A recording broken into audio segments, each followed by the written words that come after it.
So the reality is that as teenage parents, we are more likely to abuse our children. Not you specifically, not me, right? Somebody else. But it is so much pressure when you are young and you want to be out doing other things and you feel the weight of the world and you're having to do all these acts of service when you are just a child yourself. And so I know I came from a really abusive background and I didn't want my child to experience those things.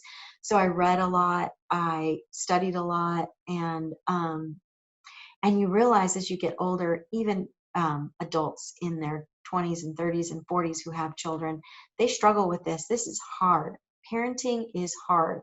I had my youngest child in my late 30s, and it was hard. Obviously, I had learned from the other two, but it's still hard not getting sleep and, learning to deal with discipline. And each child is different. And each child has all these things.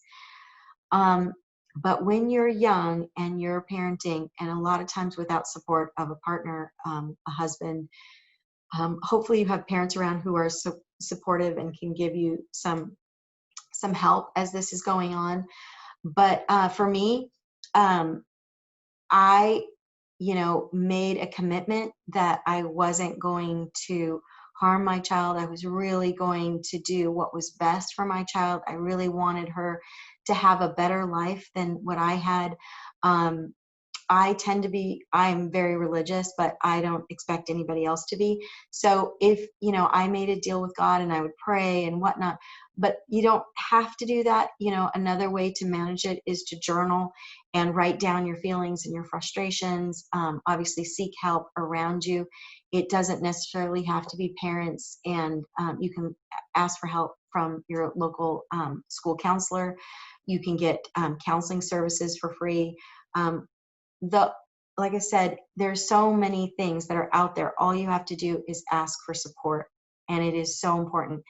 I mean, most of us would like our childhood to be better. I mean, none of us, I don't care who your parents were, think that their parents did a perfect job. And so it's a tough thing no matter what, but we want our child to have a better life. And so let's raise them the way we wished we were raised, right?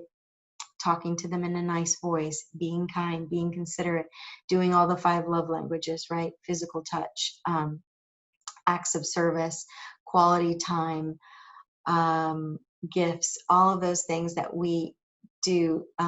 Words of affirmation was the one that I forgot. All of these things that we do to make our child's life better. It's so important. And remember, everything that you do that's positive always comes back to you. It's the 3rd law of physics. For every action, there's an equal and opposite reaction. So when we're kind to our baby, when we're kind to people around us, when we're doing what we're supposed to do, good things happen. And so it's important that we take those things into consideration when we are raising these beautiful babies. And again, seek support. I can't say it enough. I'm doing this talk for you. I hope it's helped you. I hope it's sort of opened your eyes to some other ideas that you may not have thought of. Please don't take my word for it. Please look online, get books, and read the things that I have read, because the more you can do for your child, the better their life will be. The better their life is, the better your life will be. And thank you so much for being part of this talk, and I hope that everyone stays healthy, and please take good care of yourself and your baby. Remember, do good things for yourself. You'll feel better. Bye now.